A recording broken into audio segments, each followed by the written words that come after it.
Buenos días, bienvenidas a todas aquí a la Casa Cultural, a nuestra última sesión del semestre de la Cátedra de Teología y Espiritualidad Feminista María de Magdala. Agradezco a toda su presencia, pero especialmente agradezco a Lidia que nos haya aceptado la invitación y que nos vaya a exponer esta mañana sus planteamientos.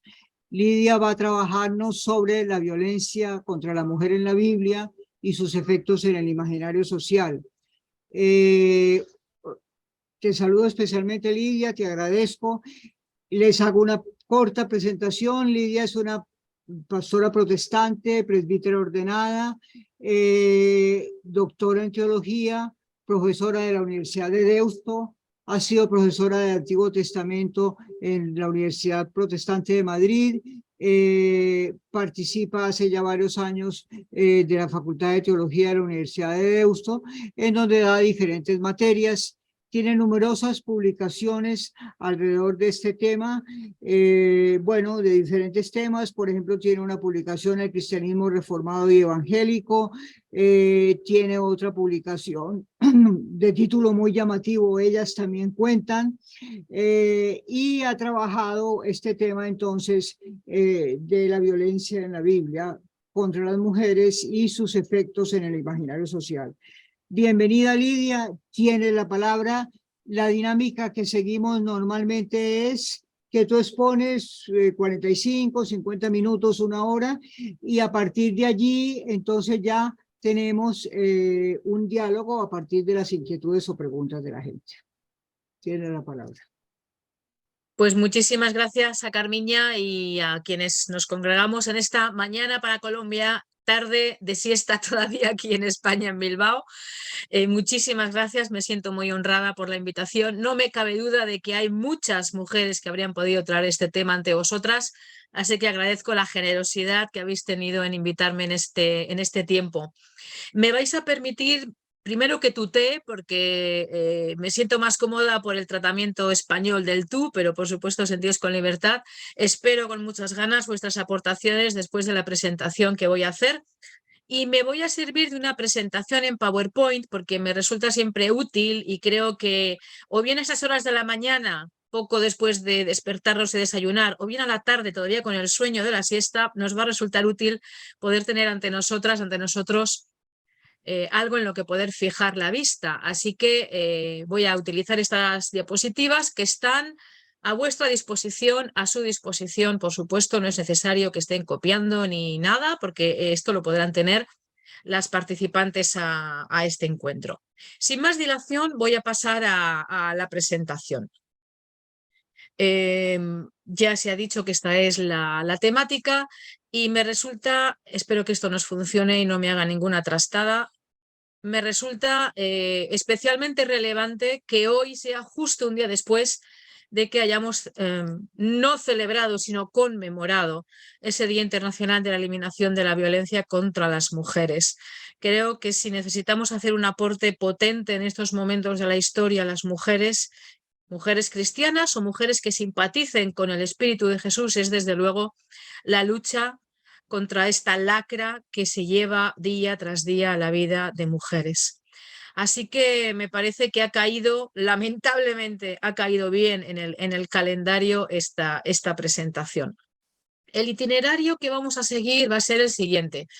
Vamos a empezar al revés del título. Voy a comenzar explicando por qué he elegido esto del imaginario social, qué es esto del imaginario social y por qué creo que nos puede resultar muy útil para acercarnos a esta problemática de la violencia, de los feminicidios. En segundo lugar, vamos a ver de qué modo la Biblia ha podido influir, sí, no, de qué modo en el imaginario social. En tercer lugar, voy a dar simplemente dos ejemplos para no extenderme demasiado y no robar demasiado tiempo luego al tiempo posterior, que es muy rico. Y ya unas breves reflexiones finales. Así que vamos entonces ya a esta primera cuestión. ¿Por qué esta expresión en el título de la comunicación que quiero hacer en esta mañana de imaginario social? ¿Qué es esto del imaginario social? Este término es creación de un filósofo, sociólogo y psicoanalista griego, de origen griego, Cornelius Castoriadis, que en 1975 escribió una obra, La institución imaginaria de la sociedad, donde acuña este término, este concepto. ¿A qué se va a referir Castoriadis con esto del imaginario social? Pues es un modo que él va a tener de intentar comprender y explicar por qué las personas tenemos una serie de creencias dependiendo de la cultura en la que nacemos. Es decir, por qué hay un consenso social al que llamamos equivocadamente sentido común, un sentido común que no se replica en otras sociedades. Pues bien, Castoriadis considera que la clave se encuentra no en las ideas, en la racionalidad, sino en lo que él llama imaginario. ¿Qué es esto del imaginario? Pues él considera o utiliza este término para hablar del universo de sentido en cada sociedad. Es decir, qué entramado de creencias, figuras, ideas, asunciones existen en cada sociedad que da sentido o que entendemos de ese modo que da sentido a quiénes somos, a lo que hacemos. Y sobre todo, Castoriadis va a dar una enorme importancia no a la materialidad, al análisis material de la realidad, sino al entretejido simbólico, a ese mundo simbólico que nos ayuda a entender, pero también a entendernos. ¿Y de qué modo nos ayuda a entender y a entendernos el imaginario social? Castoriadis propone que estos imaginarios tienen tres funciones igualmente importantes. Y me van a permitir que, precisamente como estamos hablando de la violencia ejercida sobre las mujeres y contra las mujeres, que utilice una ilustración muy sencilla y que seguramente en el tiempo de diálogo aparecerán otros muchos ejemplos, como es el tema y el imaginario de la publicidad, tan poderoso y tan potente en nuestras sociedades globalizadas, donde la televisión o las redes sociales están permanentemente bombardeándonos de publicidad. Vamos a ver la primera de las funciones de las que nos habla Castoriadis. Castoriadis considera que el imaginario social crea un orden social. Es decir, vivimos inmersos en una sociedad que nos propone formas de entendernos como un colectivo, pero también de manera individual. Genera una identidad, no solamente un orden, una estructura, sino una identidad compartida. Y en esa identidad compartida, no solamente, como digo, él le da importancia a las ideas, al razonamiento, sino también a los símbolos y a las imágenes. La fotografía que estamos viendo ahora mismo en la diapositiva es una imagen publicitaria de una marca muy conocida de una salsa que es ketchup, y se ve a esta mujer con cara de sorpresa y esos dedos intentando desenroscar una botella, la botella de ketchup, y abajo leemos en inglés algo que libremente podríamos traducir algo así: ¿de verdad te crees que una mujer puede abrirlo? Es decir, la figura de la imagen tonta, la mujer tonta, incapaz, sin fuerzas, para siquiera poder desenroscar el tapón de una botella. Por la fotografía nos podemos imaginar que este anuncio publicitario tiene muchos años, pero lamentablemente este imaginario que crea esta imagen de mujer sigue siendo hoy muy potente y muy poderosa, hasta el punto que hay muchísimos estudios acerca de la figura de las mujeres en publicidad. Ahí tienen una referencia que me parece interesante. Y Felicidad Los Certales en concreto tiene un capítulo dedicado a las diferentes imágenes de mujeres que aparecen en la publicidad. Y hace todo un catálogo de esas imágenes colectivas, de esos estereotipos que crean un modo de ser mujer en la sociedad. He elegido solamente estos 4 porque tienen que ver directamente con el tema de la violencia sobre las mujeres. En algunos casos nos vamos a encontrar con ese modelo de mujer objeto sexual, puramente pasiva, que se ofrece a la mirada masculina, al deseo masculino. En otros casos nos vamos a encontrar con esa mujer ya madura, experimentada, de mundo, seductora, que muchas veces vamos a ver asociado a productos de cosmética femenina, perfumes, belleza, pero también a productos de estatus masculino, es decir, a la venta de coches, de yates, etc. Otro modelo que los Certales identifica es el de la mujer fatal. Este modelo de mujer fatal es ya muy antiguo, de hecho se encuentra hasta en los textos bíblicos, pero salió, digamos, se puso muy de moda a finales del siglo XIX. Esa mujer fatal, encarnación del mal, que logra la destrucción del hombre inocente, que es seductora, amenazante. Y un último modelo que parece menos peligroso, pero es igual de peligroso para el tema que nos convoca hoy, que es el de esa mujer sencilla, natural, de poco carácter, que se convierte en esa novia, esposa, amante o compañera perfecta. En el año 2016 hubo una campaña que precisamente llevó adelante una mujer publicista, norteamericana, Madonna Badger, en la que había toda una serie de imágenes bajo este lema: las mujeres no son objetos. Aquí tienen la dirección de YouTube, así que más adelante, si tienen curiosidad, podrán clicar y entrar en ese vídeo. Aparecen mujeres con una serie de carteles, como pueden ver aquí, este es uno de las imágenes del vídeo, y aparece una mujer con un cartel publicitario dando su opinión.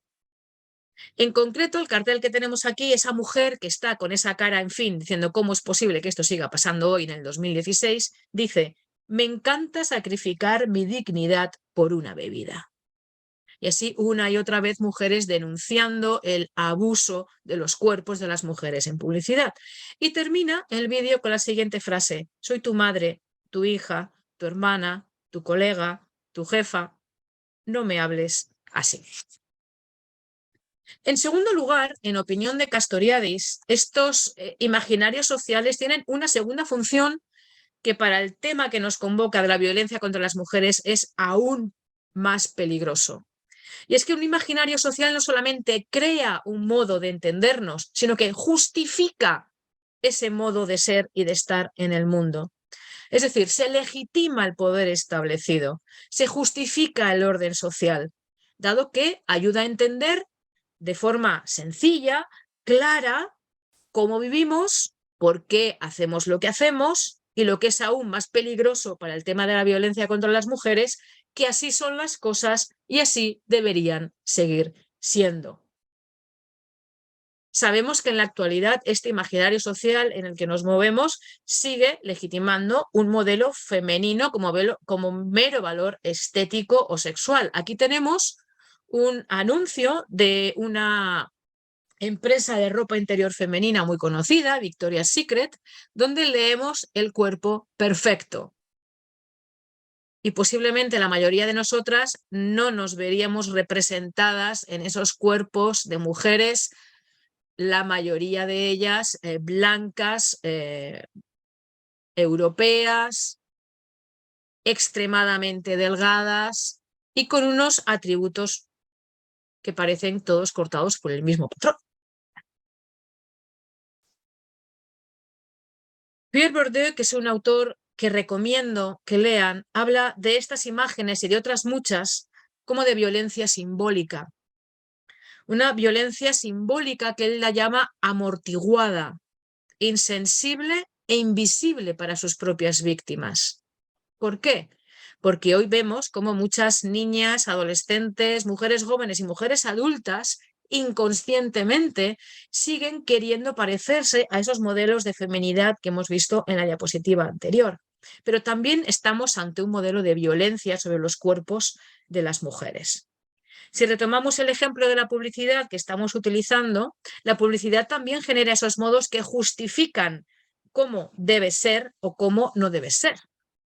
Vamos a ver un ejemplo bárbaro de publicidad sexual. Es un perfume de una conocidísima marca, Dolce & Gabbana, que aparece analizado en ese libro que aparece la referencia en la parte inferior de la diapositiva. Y sus autoras, Marta Selva y Ana Solá, dicen al respecto de esta clara alusión a una violación grupal de una mujer, que la publicidad, la violencia contra las mujeres hace acto de presencia de modo totalmente extemporáneo, es decir, arbitrario. La profusión de personajes femeninos colocados como víctimas, este es el caso de lo que tenemos ante nosotras, es mucho más frecuente de lo que parece. Y apuntan estas autoras: esta objetualización, así lo llaman, de nuestro cuerpo es en sí misma una agresión simbólica. Pero por suerte para la humanidad, en opinión de Castoriadis, el imaginario social tiene una tercera función que quiero recuperar al final de esta presentación de hoy.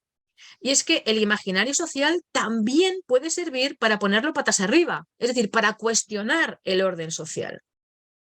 Aunque se construyen sobre un mismo suelo, somos capaces, los seres humanos, somos capaces de cuestionarnos esos cimientos y los materiales con los que se construye ese imaginario social.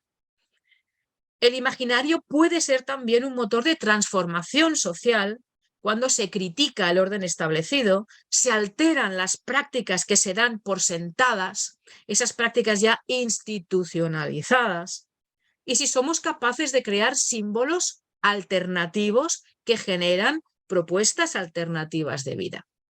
Aquí tenemos, y ahora vamos a ver un siguiente ejemplo de la misma empresa, de cómo la empresa, consciente del bochorno que supondría hoy repetir la publicidad de antaño, la ha cambiado. A la izquierda es una empresa de corbatas para caballeros. A la izquierda vemos el anuncio antiguo: enséñale que este es un mundo de hombres. A la derecha, la nueva versión de la misma empresa: enséñale que es un mundo de mujeres. Exactamente lo mismo en este caso. Nos encontramos con, a la izquierda, las mujeres no deben salir de la cocina; a la derecha, la versión actualizada, los hombres no deben salir de la cocina. El problema es que todo esto es terriblemente ambiguo. Terriblemente ambiguo porque en muchos casos con lo que nos vamos a encontrar es que con esos otros modelos de feminidad que aparecen en la publicidad, nos vamos a encontrar o bien con una mujer que ha triunfado en el mundo de los negocios y que es tan tiburón como los hombres, o una superwoman que ahora no solamente es una buena ama de casa, que atiende bien a su marido y a sus hijos, sino que además tiene una vida intensa y activa. Bueno, pero ¿qué tiene que ver todo esto con lo que realmente nos interesa, que es, bueno, ¿y qué hace la Biblia en medio de todo esto, de este imaginario? ¿Ha influido de alguna manera en esas imágenes que todavía vemos hoy, por ejemplo, en el mundo de la publicidad? Pues deberíamos decir que sí, pero la Biblia durante siglos ha influido en la cultura y, por supuesto, inevitablemente en los imaginarios sociales, pero mediada. Es muy reciente el fenómeno de que hombres y mujeres tengan acceso directo y libre a los textos bíblicos y que lean la Biblia. Durante muchos siglos la influencia de la Biblia estaba mediada o bien por la teología o bien por el arte. Así que sí, efectivamente, la Biblia, los textos bíblicos, sus personajes, sus narraciones han impregnado nuestra cultura, con temas, con arquetipos, con personajes, con símbolos, pero lo han hecho a través de la teología. Y a continuación, dentro de un momento, vamos a ver un ejemplo de ello. Y como contrapartida, el arte, podemos hablar de la pintura, de la escultura, de la música, del refranero popular, ha dado a su vez sus propias versiones e interpretaciones de los textos bíblicos y también nos ha llevado a leerlos, a entenderlos de determinada manera. En muchas ocasiones, el modo en el que las figuras femeninas han llegado a influir en el imaginario social no dependen del texto bíblico, sino o bien de las tradiciones teológicas o bien de las tradiciones artísticas. El modo en el que se entiende la figura de Eva o de Betsabé o de Susana o de Esther o de Judith, de Salomé o de María Magdalena beben solo indirectamente de los textos bíblicos y fundamentalmente de las tradiciones que nos han llegado a través de los predicadores, de la literatura piadosa popular, etc. Además, a todo ello hay que añadir una segunda cuestión, que efectivamente la Biblia sí ha influido en el imaginario social y por supuesto también en ese imaginario que asume y legitima la violencia contra las mujeres, pero lo ha hecho de modo fragmentario. Es decir, es muy difícil hoy encontrar a personas que de un modo racional y argumentado expliquen de qué modo sus ideas acerca de personajes bíblicos influyen en el imaginario social. Es un poco lo que pasa también con los mitos griegos. Es decir, si le preguntáramos a alguien sobre Dalila, pues quizá le sonará algo de una mujer, algo con el pelo de alguien o algo parecido. Si preguntáramos a alguien sobre David y Betsabé, pues quizá le sonaría alguna cosa, o sobre la casta Susana. Empleamos en lenguaje coloquial, incluso en el refranero popular, expresiones como por ejemplo llorar como una Magdalena, pero es muy difícil que las personas conozcan el origen bíblico de esas expresiones. Por lo tanto, sí, la Biblia ha influido, pero en primer lugar, no de modo directo, sino de modo mediado y de modo muy fragmentario y vamos a decir caótico, inconexo. Lo que nos interesa realmente, conforme avancemos en la exposición de esta mañana, es llegar a esos textos bíblicos que ejemplifican la ideología patriarcal. Es decir, textos bíblicos que para las personas que estamos interesadas en la teología, en el estudio de la Biblia, son textos extremadamente polémicos.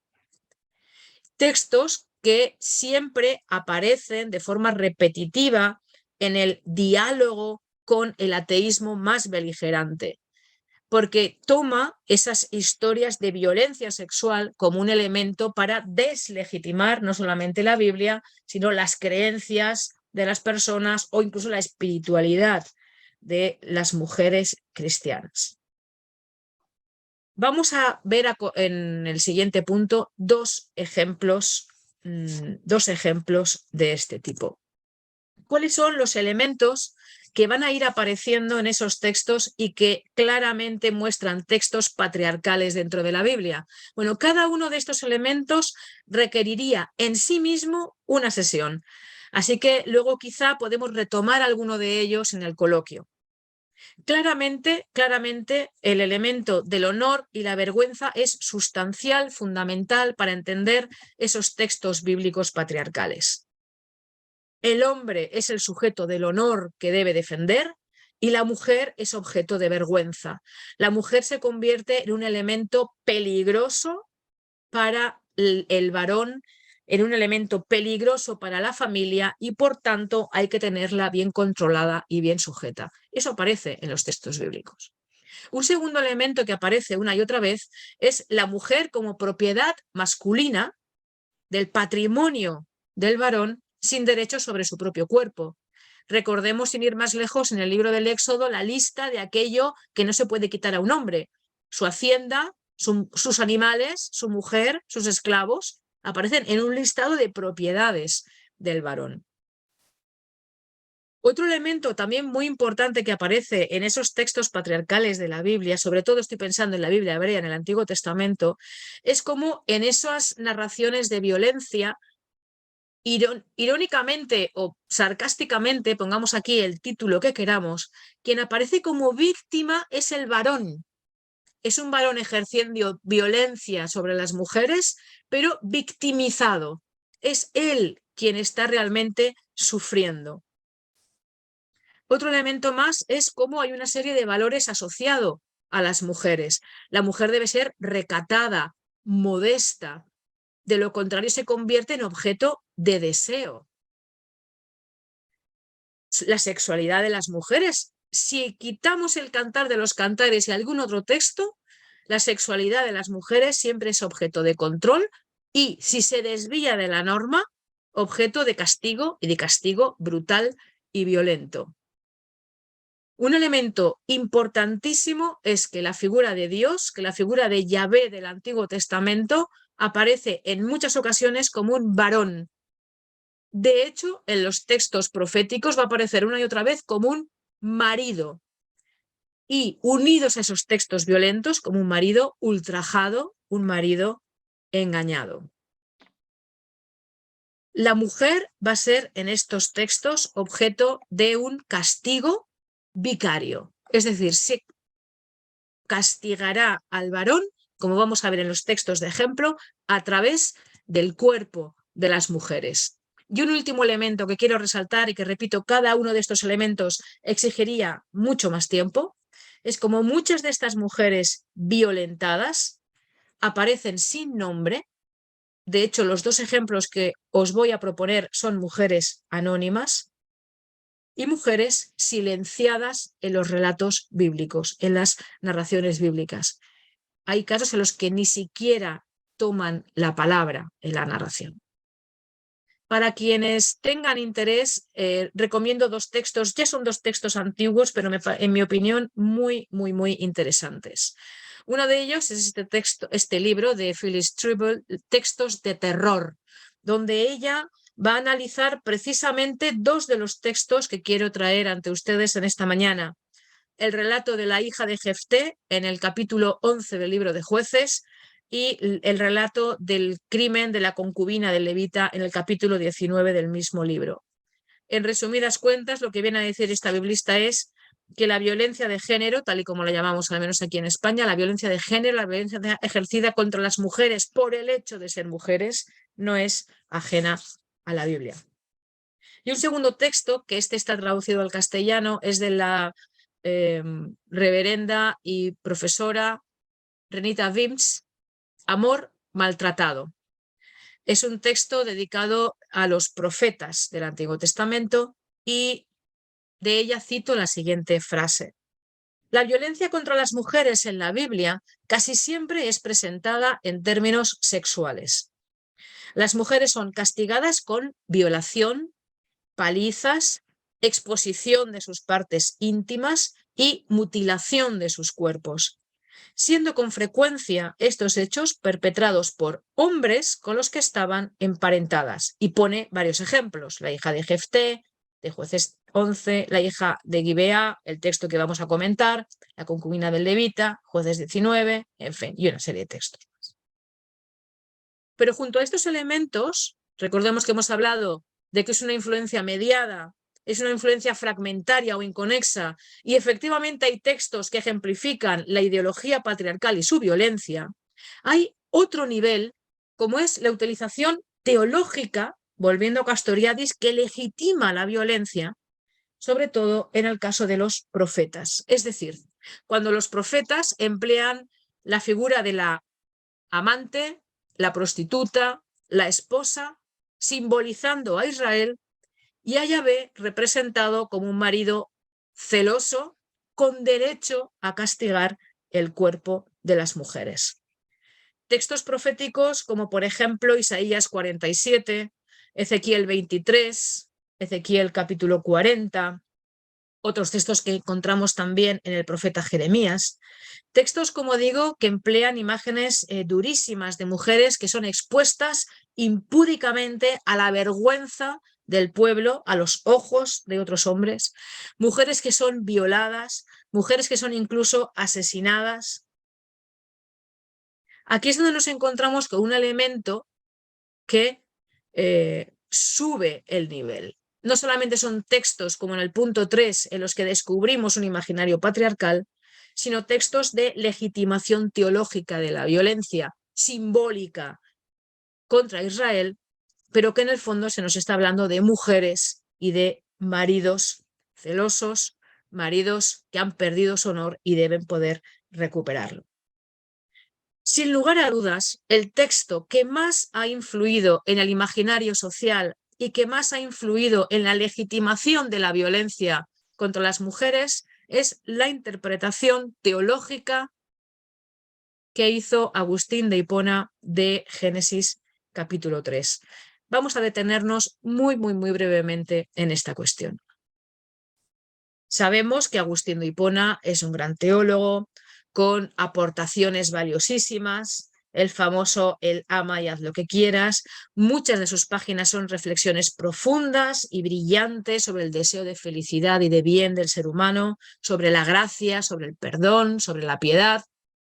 Pero no es menos cierto que uno de los frutos amargos del pensamiento de Agustín de Hipona tiene que ver con esta idea del pecado original, que han causado una sospecha permanente hacia la sexualidad humana y que ha condicionado la sexualidad casi hasta hace 2 días.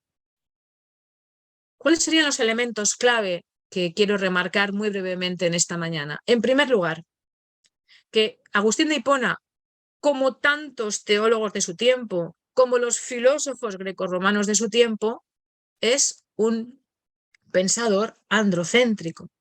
Es decir, el centro y la reflexión filosófica, y en este caso teológica, está realizada unilateralmente desde el punto de vista del varón.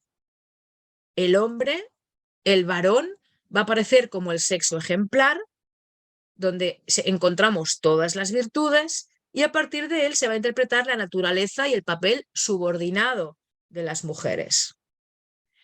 Y en el caso de Agustín de Hipona, como sucederá también en muchos contemporáneos, van a ser las cuestiones de orden reproductor, o sea, las funciones reproductoras de hombre y de mujer, las que van a condicionar cómo se entienden las relaciones entre hombre y mujer.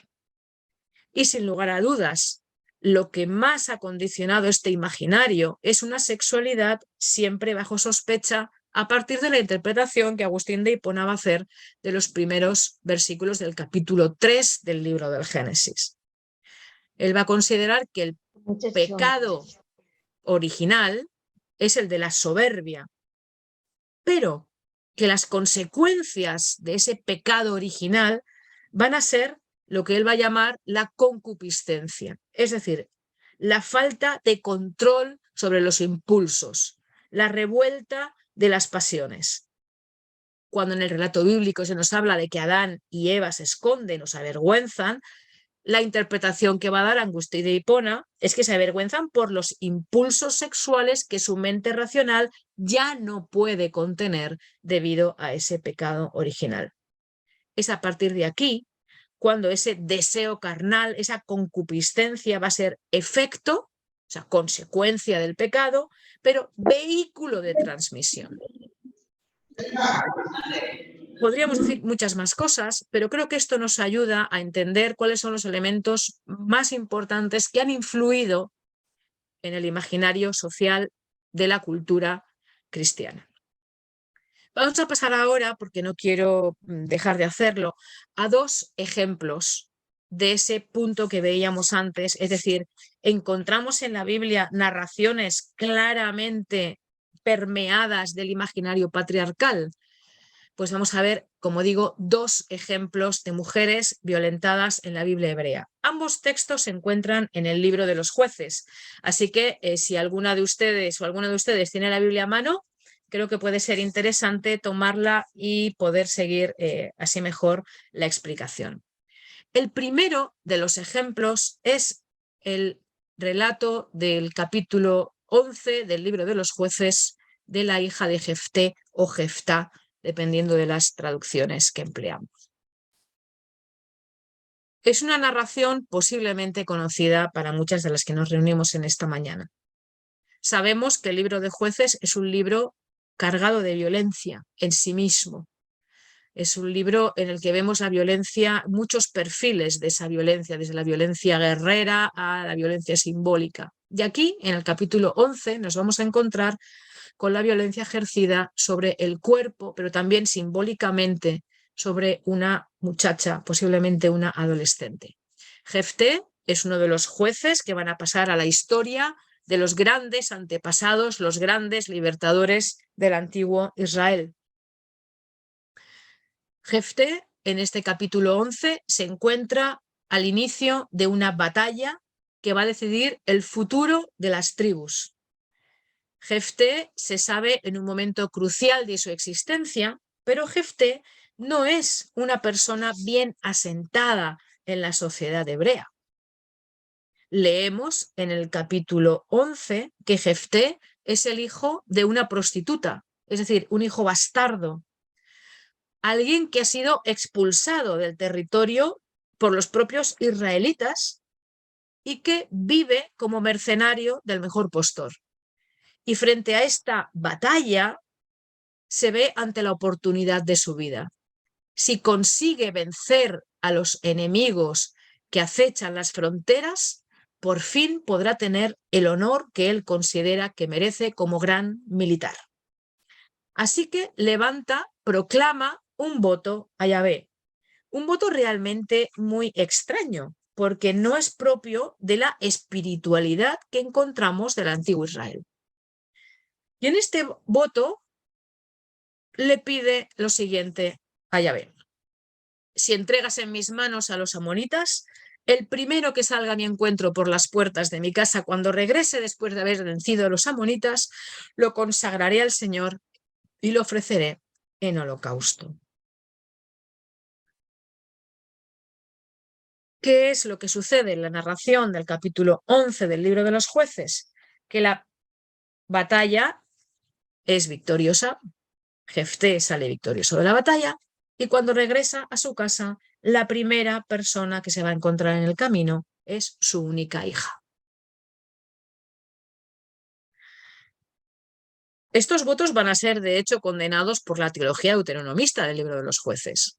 No hacer votos a la ligera. Y Jefté aparece aquí como alguien que efectivamente ha hecho un voto a la ligera. Tan a la ligera que, por salvar o lograr el honor que hasta ese momento no había encontrado, es capaz de sacrificar a alguien próximo, es decir, a alguien de su casa, y se encuentra con su hija.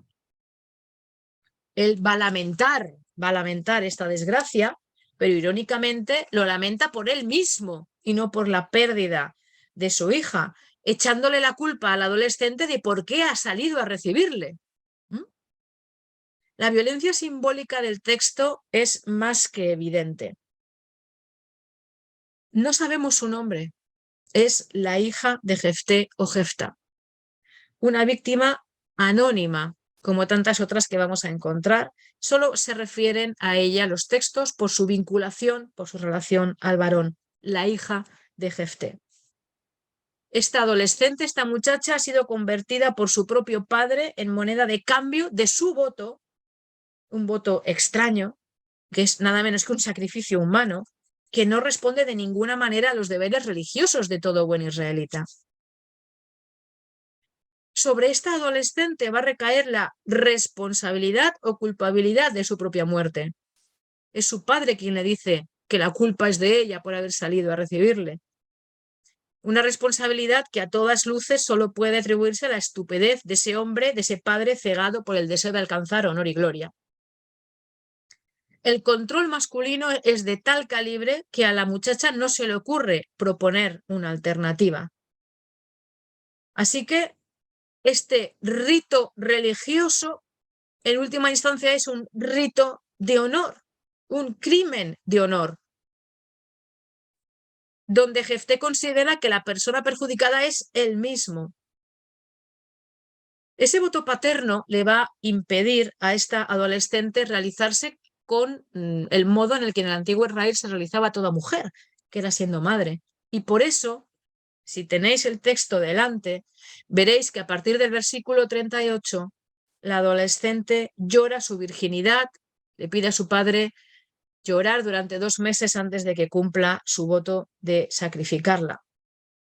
Y el texto leemos en el versículo 39, se hizo costumbre en Israel que las jóvenes israelitas se lamentasen todos los años durante 4 días por la hija de Jefté el Galaadita.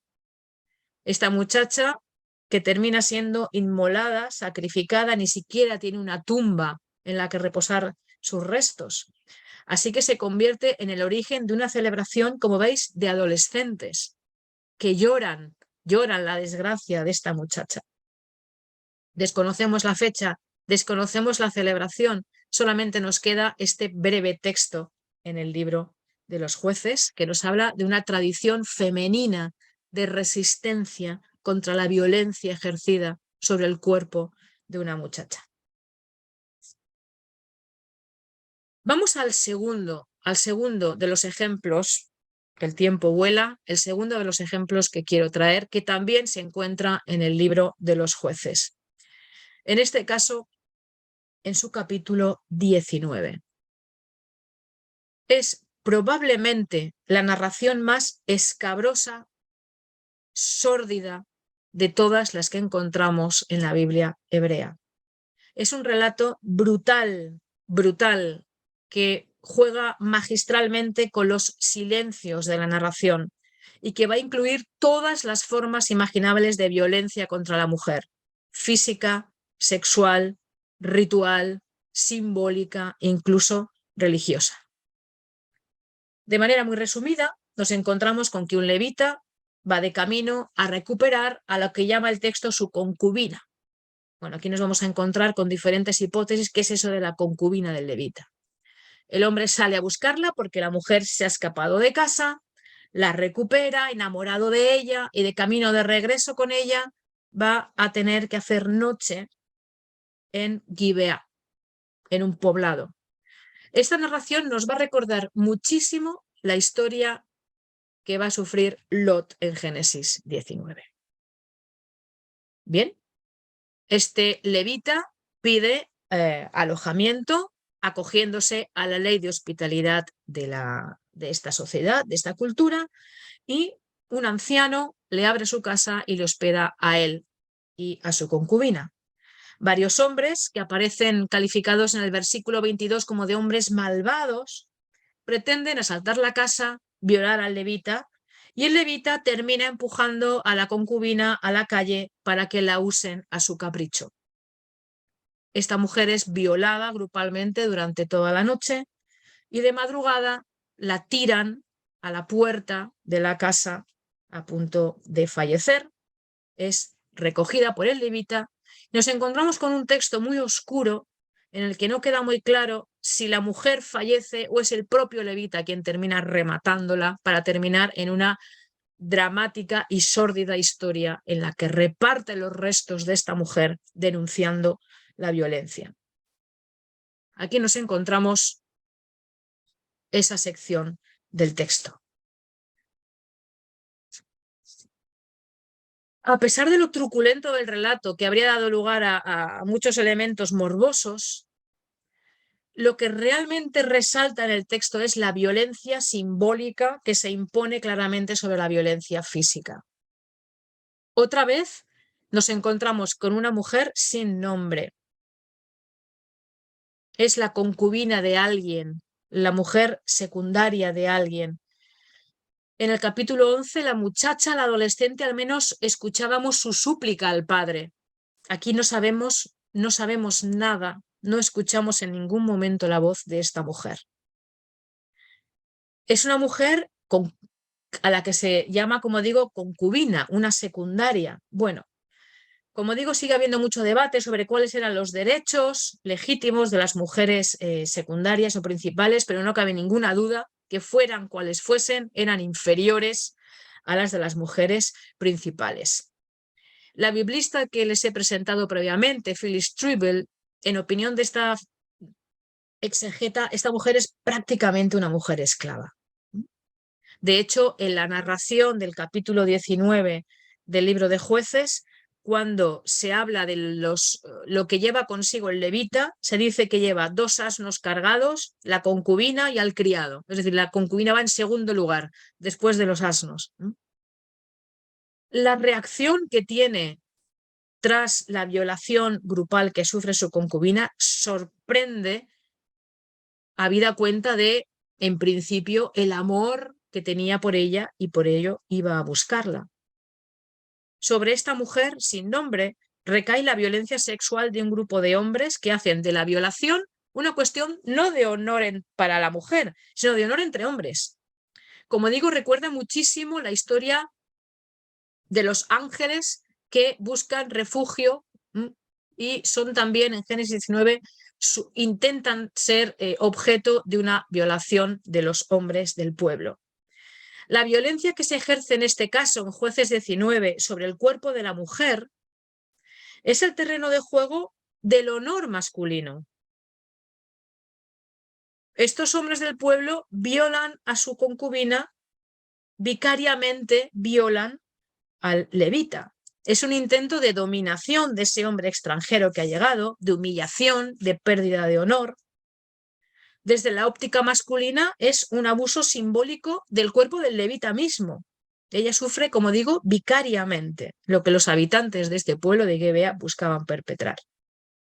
Y ese cuerpo abandonado es una advertencia a su marido de que no está todavía todo acabado. El sacrificio ritual, el texto que tenemos en la diapositiva, es cometido por el marido.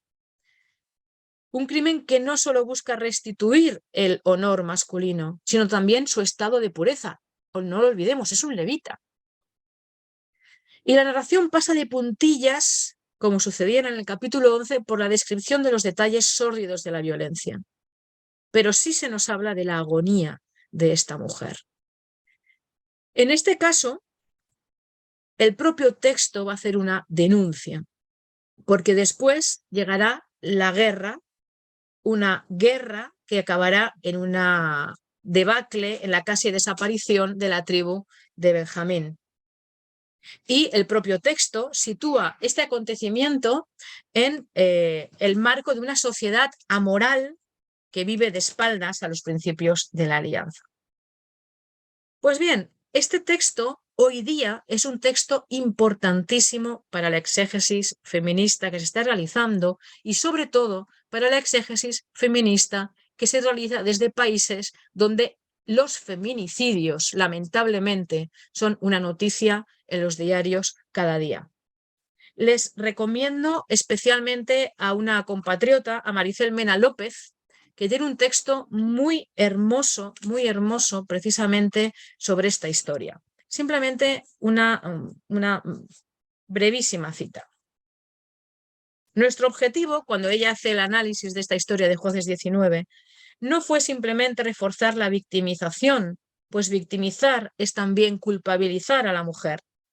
Quisimos sí desenmascarar los mecanismos de violencia ejercidos en este complejo literario para dialogar con la realidad cruda que viven las mujeres en la actualidad. Acerquémonos, por tanto, ya al final de esta breve reflexión para abrir el coloquio. ¿Cuáles podrían ser unas reflexiones finales sobre todo lo que hemos estado presentando en esta mañana? Recordemos lo que decía Castoriadis acerca de los imaginarios. En último lugar, cuál era la tercera función que él resaltaba. Y es que también son capaces de transformar la realidad, para cuestionar el orden de cosas, para convertirse en motor de transformación social, si es capaz de criticar ese orden establecido, si es capaz de generar símbolos alternativos. Y creo que es aquí donde nosotras y nosotros tenemos que situarnos. Ulrich Lutz afirmaba en un libro de hace varios años esto sobre los textos bíblicos en general. Los textos bíblicos no tienen un único sentido establecido, identificable con su sentido original. Tienen poder para crear sentidos nuevos con y para personas nuevas en situaciones nuevas. Sigo un poco más la cita de lo que tienen en la diapositiva. Su sentido no puede definirse simplemente mediante reconstrucciones académicas, como si se tratara de un territorio cuyas fronteras debieran delimitarse. Interpretar la mayoría de los textos bíblicos no significa reproducir, sino, y aquí viene la palabra importante, producir el sentido fuera de las cáscaras que forman las palabras transmitidas con la ayuda del poder del propio texto. ¿Y cuál es el poder del propio texto? De estos textos violentos que parecen imposibles de recuperar. Pues una de las biblistas que más se ha dedicado a los textos, la segunda de las biblistas que les mencionaba, Renita Wims, dice lo siguiente. Si tenemos el derecho y la responsabilidad de repensar el lenguaje que hemos heredado del pasado y revestirlo con valores y visiones que puedan ennoblecer nuestra vida humana, entonces esa imagen, está hablando de las imágenes de los profetas, puede sernos verdaderamente útil. Nos ofrece la posibilidad de dejar de ver el mundo a través de los ojos de los poderosos, los dominadores y los fuertes, y de verlo a través de los ojos de una mujer deshonrada, depravada, incorregible, maltratada. Nos fuerza a analizar lo que significa ser débil, vulnerable, desamparado, oprimido, sin voz. Para terminar ya mi comunicación en esta mañana, permítanme que tome una idea de esta otra biblista y exegeta feminista, Letty Russell, donde ella nos dice que en este momento en el que está viviendo el esfuerzo feminista de recuperación de los textos bíblicos, hay 4 tareas que son muy importantes.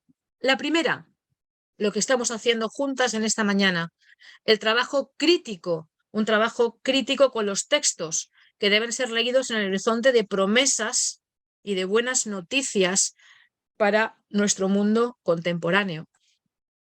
La enorme importancia de prestar atención a los contextos para reconstruir el significado en el aquí y ahora. En tercer lugar, la necesidad de crear comunidades de lucha, de defensa, llegado el caso, permítanme que yo los haya llamado así, comunidades sororales, que buscan superar la deshumanización, la dominación de la mitad del género humano. Y por último, y con eso termino, una interpretación bíblica que esté comprometida con las personas que sufren, para las que es vital, fundamental, recuperar un mensaje de esperanza en clave de nueva creación. Creo que es aquí donde a nosotros nos toca el reto. Muchísimas gracias y doy paso ya al tiempo de conversatorio. A ver, Lidia, muchas gracias por tu extraordinaria exposición. Realmente yo creo que hemos quedado un poco impactadas y mudas. Te agradezco mucho y toda tu investigación y todo tu compartir esta mañana.